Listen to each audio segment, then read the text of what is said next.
स्वागत है आपका हमारे यूट्यूब चैनल स्मार्ट जॉब्स में। तो दोस्तों, आज की जो वैकेंसी आ रही है काफ़ी ज़्यादा मात्रा में आ रही है। यहाँ पर फ्रेशर और एक्सपीरियंस दोनों अप्लाई कर सकते हैं। सारी चीज़ें मैं स्टेप बाय स्टेप यहाँ पर बताने वाली हूँ, कैसे अप्लाई करना है, क्या क्राइटेरिया रहने वाला है, ये सारी चीज़ें। तो देखिए, यहाँ पर जो आप लोगों की वैकेंसी रहने वाली है, फ्रेशर और एक्सपीरियंस दोनों स्टूडेंट्स के लिए रहने वाली है। काफ़ी तगड़ी अपॉर्चुनिटी रहेगी। और यहाँ पर पोस्ट की बात करूँ तो मैं 3000 प्लस आप लोग की पोस्ट रहने वाली है। तो काफ़ी मतलब एक तरीके से बोल सकते हैं 3400 प्लस पोस्ट रहने वाली है, काफ़ी ज़्यादा आप लोग की मात्रा में। और अगर पोस्ट की बात करें तो यहाँ पर जूनियर इंजीनियर की जेई की आप लोग की पोस्ट रहेगी। ऑल इंडिया आप लोग अप्लाई कर सकते हैं। अब देखिए, यहाँ पर जो वैकेंसी है वो जान लीजिए किसकी तरफ से है। यहाँ पर जो वैकेंसी आ रही है प्रोफेशनल एग्जामिनेशन बोर्ड भोपाल की तरफ से, मतलब एमपी की तरफ से आ रही है। तो यहाँ पर कुछ स्टूडेंट का मानना होगा कि यहाँ जो एमपी की तरफ से है, क्या ऑल इंडिया मतलब पूरे भारत से कहीं से भी स्टूडेंट हैं हम लोग तो अप्लाई कर सकते हैं या नहीं कर सकते? तो जी बिल्कुल कर सकते हैं, क्योंकि यहाँ आप लोग की जो है सिर्फ जो एमपी वाले स्टूडेंट हैं उनके लिए तो यहाँ पर जो है यहाँ पर रिजर्वेशन कोटा मिलेगा। जैसे क्या होता है एससी में है तो एससी में आप लोग को यहाँ पर कुछ कोटा मिलेगा, और जनरल में है मतलब जैसे ओबीसी है या फिर अदर कैटेगरी है। बट जो अदर मतलब अदर स्टेट से जो भी बिलोंग करते हैं स्टूडेंट, वो यहाँ अप्लाई करेंगे इस वाली पोस्ट के लिए। तो वो जो भी या तो एससी है या फिर कोई पीडब्ल्यूडी है या फिर कुछ भी अदर किसी भी मतलब कैटेगरी से हैं, उनको जनरल कैटेगरी में ही रखा जाएगा। तो इसीलिए आप लोगों को जनरल कैटेगरी के अकॉर्डिंग ही फीस पे करनी होगी। जनरल कैटेगरी के अकॉर्डिंग ही आप लोग को मार्क्स लाना होगा।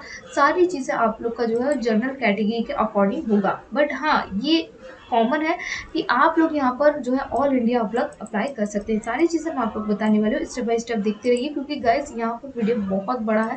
तो आप लोग पीडीएफ पढ़ने की कोशिश ना करें, लगभग 99 पेजेस का है। तो मैंने यहाँ पर कुछ most important point note down कर रखे हैं, तो उनके आधार पर मैं यहाँ पर बताने वाली हूँ।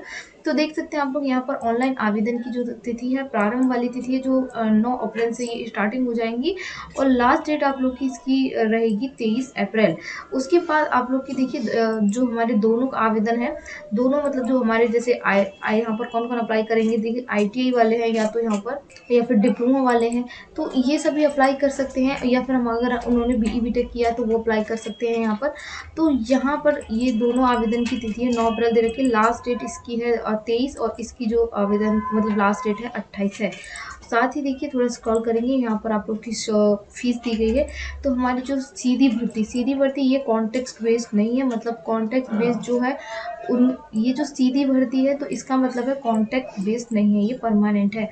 तो उनके लिए जो फीस है यहाँ पर उनके देखिए, जो जनरल कैंडिडेट है उनके लिए तो यहाँ पर 500 है, और बाकी जो अदर कैटेगरी के लिए 250 है। बट अगर आप एमपी से नहीं है, अदर किसी स्टेट से बिलोंग करते हैं, तो उनको जनरल कैटेगरी में रखा जाएगा और उनको 500 रुपये फीस पे करना होगा। थोड़ा स्क्रॉल करेंगे तो आप लोग यहाँ पर अब एग्ज़ाम की डेट वगैरह देख सकते हैं। एग्ज़ाम की डेट है मतलब 6 जून को टाइमिंग दे रखी है 7 to 8, और यहाँ पर दूसरे मतलब द्वितीय आप लोग की एग्ज़ाम थी 12 से मतलब एक तरीके से 1:30 आप लोग की दे रखी है। तो ये कुछ इंपॉर्टेंट आप लोग की डेट दे रखी है, ये डेट देख लीजिए। बाकी मैं मेन पॉइंट की यहाँ पर बात करूँगी तो आप लोग मेन पॉइंट को ही देखते चलिए। तो चलिए मैं आप लोग को वैकेंसी दिखा देती हूँ, क्या वैकेंसी रहने वाली है, कितनी वैकेंसी रहने वाली है।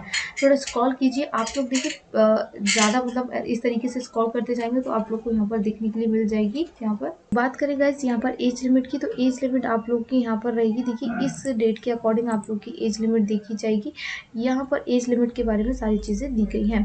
तो एज लिमिट आप लोग की ये जो डेट दे रखी है इसके अकॉर्डिंग देखी जाएगी, ठीक है यहाँ पर। और मिनिमम तो आप लोग की 18 है। और साथ ही मैं आप लोग को बता दूँ, यहाँ पर 2 तरीके की जॉब निकाली गई है, जैसे एक है कॉन्ट्रैक्ट बेस्ड और एक है परमानेंट बेस पे। तो कॉन्ट्रैक्ट बेसिकली जो आप लोग का चलेगा 5 साल का कॉन्ट्रैक्ट चलेगा यहाँ पर। जो हमारे स्टूडेंट कॉन्ट्रैक्ट बेस्ड करना चाहते हैं, कॉन्ट्रैक्ट वाले अप्लाई कर सकते हैं, और जो हमारे यहाँ पर जो है विदाउट मतलब परमानेंट करना चाहते हैं तो वो परमानेंट कर सकते हैं।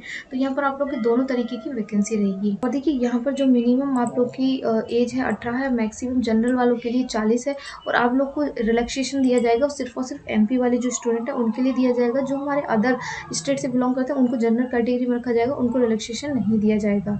बात करते हैं गाइस अब हम रिजर्वेशन कोटा की। तो जो रिजर्वेशन कोटा है तो आप लोग यहाँ पर देख सकते हैं कैटेगरी वाइज यहाँ पर रिजर्वेशन कोटा दे दिया गया है। देख सकते हैं आप लोग यहाँ पर कितना परसेंट आप लोग को, जो हमारे अनुसूचित जनजाति उनको 20% है, और अनुसूचित जाति वालों को 16, अन्य पिछड़ा वर्ग वालों को 27% और 10%, इस तरीके से दिया गया है।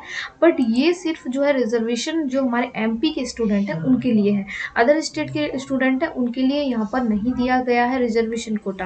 अब वो चीज़ देख लीजिए कि यहाँ पर मतलब ऑल इंडिया स्टूडेंट एलिजिबल है कि नहीं, क्योंकि यहाँ पर आप लोगों को जानना ज़रूरी है। तो देखिए यहाँ पर दिया गया है, परंतु अन्य राज्य के अनुसूचित जनजाति या अनुसूचित जनजाति और पिछड़ा वर्ग अभ्यर्थियों को यहाँ पर सम्मिलित किया जाएगा, परंतु किस में रखा जाएगा, जनरल की कैटेगरी में रखा जाएगा। तो आप लोग सभी एलिजिबल हैं यहाँ के लिए। इसका मतलब है कि आप लोग सभी जो है ऑल इंडिया आप लोग अप्लाई कर सकते हैं। तो यहाँ पर आप लोग जरूर से अप्लाई करें। अब बात कर लेते हैं हम यहाँ पर वैकेंसी की। तो कितना आप लोग की वैकेंसी है, जैसा कि मैंने आप लोग को बताया 3000 प्लस, मतलब एक तरीके से 3400 प्लस आप लोग की वैकेंसी है। तो देखिए ये वैकेंसी दे रखी है, पूरा वैकेंसी का चार्ट दे रखा है। मैं आप लोग को यहाँ पर टोटल वैकेंसी दिखा देती हूँ। तो देखिए यहाँ आप लोग सारी वैकेंसी चेक कर सकते हैं। पहले मैं टोटल वैकेंसी दिखाती हूँ। तो देखिए आप लोग यहाँ पर देख सकते हैं कि 3435 आप लोग की यहाँ पर पोस्ट है, मतलब वैकेंसी है। आप लोग यहाँ पर सभी एलिजिबल रहेंगे। और यहाँ गाइज अपने अकॉर्डिंग देख सकते हैं, क्योंकि मैं सारी यहाँ पर वैकेंसी को अपने यहाँ पर जो है बताऊंगी 1 बाय 1, तो आप लोग की जो है वीडियो बहुत मतलब लॉन्ग हो जाएगी। तो यहाँ पर सारी चीज़ें देख सकते हैं। तो देखिए ये पेज नंबर देख लीजिए मेरे यहाँ पर, ये जो आप लोग का 23 पेज नंबर पर दिया गया है सारी चीज़ें। तो ये चीज़ देख लीजिए क्या। और देखिए जो सीधी भर्ती है, इस चीज़ का ध्यान दीजिए, मैं पहले बता देती हूँ। जो हमारी सीधी भर्ती लिखा गया है, जहाँ पर आप लोग का लिखा गया है सीधी भर्ती, तो इसका मतलब है कि वो परमानेंट बेस पर है, ठीक है। और जो सीधी भर्ती पर नहीं है, ये जो मतलब इस तरीके से, तो वो कॉन्ट्रैक्ट बेस्ड है, ठीक है। जहाँ पर सीधी भर्ती लिखा गया है वो परमानेंट बेस पर आप लोग को दिया जाएगा, और संविदा आप लोग को दिया गया है वहाँ पर आप लोग को कॉन्ट्रैक्ट बेस पर लिया जाएगा। तो ये ज़्यादातर देखिए सीधी भर्ती मतलब एक तरीके से परमानेंट बेस पर लिया जा रहा है इनमें। और थोड़ा स्क्रॉल कीजिए, यहाँ पर देखिए आप लोग को सीधी भर्ती के तौर पर लिया जा रहा है। काफ़ी आप लोग को अच्छी वैकेंसी है। तो ये सारी चीज़ें आप लोग जो है देख सकते हैं यहाँ पर। और टोटल वैकेंसी में बता चुके हैं, अपने अकॉर्डिंग यहाँ पर देख लीजिए। अब देखिए थोड़ा स्क्रॉल करेंगे तो यहाँ पर दिया गया भर्ती के पदों का यहाँ पर वर्गीकरण किया गया है वितरण में। तो यहाँ पर जो आप लोग का पोस्ट कोड रहने वाला है, ये सिविल वाले यहाँ पर एलिजिबल है। यहाँ देखिए आप लोग को संविदा पर रखा जा रहा है। तो संविदा पर इसका मतलब कॉन्ट्रैक्ट पर रखा जाएगा। आप लोग को कॉन्ट्रैक्ट बेस्ड आप लोग की सैलरी यहाँ पर 40,000 प्लस रहेगी। 3 वर्षीय डिप्लोमा होना चाहिए सिविल में। फ्रेशर स्टूडेंट एलिजिबल है, एकदम फ्रेशर एलिजिबल रहेंगे।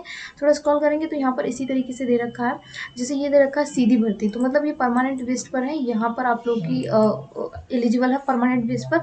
और यहाँ पर आप लोग का यहाँ देख पा रहे हैं कुल पद की संख्या और 5 साल का आप लोग का मतलब ये सीधी भर्ती है, इसमें कोई कॉन्ट्रैक्ट नहीं रहेगा, ठीक है। और आप लोग की सैलरी कितनी है ये देख लीजिए, सैलरी यहाँ पर दी गई है। आप लोग की सैलरी आप लोग की 32,000 प्लस आप लोग की यहाँ पर सैलरी रहेगी। इसी प्रकार का थोड़ा स्क्रॉल कीजिए, देखिए यहाँ पर दिया गया सीधी भर्ती है, तो यहाँ पर परमानेंट बेस पर है। और यहाँ पर कौन अप्लाई कर सकता है देख सकते हैं। वेतन आप लोग का क्या रहेगा, वेतन 32,000 प्लस रहेगा। इसी तरीके से काफ़ी सारी आप लोग को सैलरी यहाँ पर दी गई है, और आप लोग 1 बाय 1 आप लोग देख सकते हैं। संविदा के आधार पर ये लिया गया, 5 साल का आप लोग का यहाँ पर रहेगा कॉन्ट्रैक्ट, और 32,000 प्लस आप लोग की सैलरी रहेगी। कौन कौन अप्लाई कर सकते हैं, जैसे सिविल में आप लोगों ने डिप्लोमा किया है 3 वर्ष का डिप्लोमा, तो आप लोग इसके लिए एलिजिबल हैं। तो डिप्लोमा वाले कॉन्ट्रैक्ट बेस पर रखे जा रहे हैं, और मतलब ऐसा नहीं है कि कॉन्ट्रैक्ट बेस पर रखे जा रहे हैं। आप लोग सभी चेक करिए, देखिए सीधी भर्ती सिविल वालों के लिए यहाँ पर आप लोग की परमानेंट बेस पर है। सिविल वाले परमानेंट बेस पर यहाँ पर अप्लाई करेंगे। और देखिए ये जो है आप लोग को कैटेगरी वाइज डिवाइड कर दिया गया है। जितनी भी आप लोग की कैटेगरी है उनके उनके अकॉर्डिंग आप लोग को डिवाइड कर दिया गया है यहाँ पर, कि कितनी आप लोग की यहाँ पर वैकेंसी रहेगी, ठीक है। और यहाँ पर देख सकते हैं जैसे यहाँ पर महिला वगैरह कितनी रहने वाली है आप लोग की, ये सारी चीज़ आप लोग की दी गई है। और क्या आप लोग की यहाँ पर रहेगी, सिविल में 3 साल का आप लोग का डिप्लोमा होना चाहिए, परमानेंट आप लोग की ये जॉब रहेगी। यहाँ पर देखिए सीधी भर्ती इलेक्ट्रिकल वालों के लिए, ठीक है, परमानेंट बेस पर। और 32,000 प्लस आप लोग की सैलरी रहेगी, 3,000 आप लोग का मतलब 3 साल का डिप्लोमा होना चाहिए। इसी तरीके से यहाँ देखिए सीधी भर्ती मतलब परमानेंट सिविल वालों के लिए है, और वेतन आप लोग का देखा 32,000 प्लस दे रखा है। और यहाँ पर देखिए 3 वर्ष का आप लोग का डिप्लोमा होना चाहिए सिविल में। सीधी भर्ती सिविल वालों के लिए 55 आप लोग के मतलब 52 आप लोग का पोस्ट दे रखा है, 32,000 प्लस आप लोग की सैलरी है, 3 वर्ष का आप लोग का यहाँ पर डिप्लोमा होना चाहिए। तो इसी तरीके से गाइस आप लोग यहाँ पर बहुत सारी दे रखी है, सभी आप लोग चेक कर लीजिए, क्योंकि इतना वीडियो बड़ा है आप लोग का कि यहाँ पर आप लोग सारी चीज़ें पढ़ने की कोशिश करेंगे तो आप लोग पढ़ नहीं पाएंगे। तो आप लोग ये सारी चीज़ें मैंने मेन चीज़ें वो बता दी, और बाकी और भी जो मेन चीज़ें वो मैं आप लोग को पूरा आप लोग को अच्छे से एक्सप्लेन कर दूंगी। और देखिए यहाँ पर अपने अकॉर्डिंग यहाँ पर चेक कर लीजिए, जैसे सीधी भर्ती है यहाँ पर, और इलेक्ट्रिकल वाला अप्लाई कर सकते हैं, और इंजीनियरिंग वाले मतलब जो हमारे बीटेक किए हैं वो अप्लाई कर सकते हैं। तो अपने अकॉर्डिंग यहाँ पर सारी वैकेंसी को देख सकते हैं, क्योंकि यहाँ पर डिप्लोमा भी एलिजिबल है, और यहाँ पर जो है अगर आप जो है यहाँ पर बीटेक किया है वो भी एलिजिबल है। तो सभी यहाँ पर अप्लाई कर सकते हैं। तो अपने अकॉर्डिंग यहाँ पर सारी चीज़ें देख लें। देखिए हम लोग जो मेन पॉइंट पर चलते हैं, हम चलते हैं, थोड़ा स्क्रॉल करिए। देखिए 94 नंबर पेज पे आप लोग को सारी चीज़ें दी गई हैं। तो हम लोग उस पेज पे चलेंगे, तो थोड़ा स्क्रॉल कीजिए, देख सकते हैं। देखिए अब आप लोग को यहाँ पर मेन चीज़ आप लोग बता दीजिए। जैसे आवेदन की तिथि दी गई है। आवेदन की तिथि स्टार्टिंग डेट आप लोग की 9 अप्रैल है, लास्ट डेट आप लोग को 23 अप्रैल है। और आप लोग के यहाँ पर ये मतलब जो करेक्शन डेट है, जैसे करेक्शन डेट है वो आप लोग कर सकते हैं 20 दिन के अंदर आप, ठीक है। ऑनलाइन परीक्षा की डेट देखिए, मतलब दो शिफ्ट में होगी, प्रथम पारी और सेकेंड। और 6 जून को आप लोग की होगी, 3 घंटे की होगी। और यहाँ पर देखिए टाइमिंग दी गई है, दोनों शिफ्ट की टाइमिंग दी गई है। 200 नंबर के यहाँ पर जो है एग्जाम होगा, ठीक है। क्योंकि गाइस देखिए परमानेंट बेस पर है आप लोग की वैकेंसी, और आप लोग की सैलरी भी काफ़ी अच्छी, तो एग्जाम तो होगा आप लोगों का, ये तो कंफर्म है।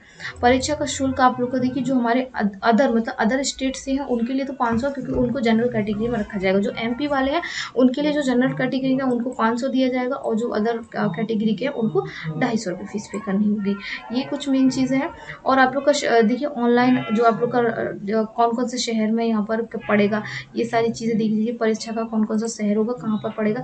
तो जैसे इंदौर दिया गया है, ये सारे जबलपुर वगैरह, ये ग्वालियर, उज्जैन वगैरह, ये काफ़ी सारी मतलब आप लोगों की ऑनलाइन के परीक्षा केंद्र दिए गए हैं। तो यहाँ पर आप लोगों का जो है सेंटर पड़ सकता है। तो ये आप लोग का सेंटर दिया गया है। बाकी और भी कुछ मेन चीज़ें हैं, तो वो आप लोग यहाँ पर देखिए किस मतलब किससे रिलेटेड टेस्ट आएगा, तो वो देख लीजिए आप लोग का एग्ज़ाम। तो ये एग्ज़ाम का पैटर्न दिया गया है, एक तरीके से पैटर्न नहीं कह सकते, मतलब सिलेबस कह सकते हैं। किस पे, जैसे आप लोग में सामान्य ज्ञान आएगा, हिंदी आएगी, सामान्य हिंदी, सामान्य अंग्रेजी, सामान्य गणित, सामान्य तर्क योग्यता, सामान्य विज्ञान, और भी देखिए ये सारे सब्जेक्ट आप लोग के आएंगे। और सामान्य कंप्यूटर ज्ञान है। और यहाँ पर देखिए ये सभी टोटल मिला के आप लोगों को हो जाएंगे 200 नंबर। तो 200 नंबर का आप लोग का पूरा टोटल एग्जाम आएगा। और बाकी देखिए यहाँ पर आप लोग का फॉर्म वगैरह दिए गए, ये सारी चीज़ें। और जब भी आप लोगों की यहाँ पर अप्लाई लिंक आप लोग को डिस्क्रिप्शन में मिल जाएगी, और अप्लाई स्टार्ट हो जाएगा ये फॉर्म। तो मैं आप लोगों को अगेन वहाँ पर टेलीग्राम पर जो है इन्फॉर्म कर दूँगी। टेलीग्राम ज्वाइन कर लीजिए, तो आप लोग को वहाँ पर इन्फॉर्म कर दिया जाएगा। और टेलीग्राम की लिंक जो है डिस्क्रिप्शन में दी गई है।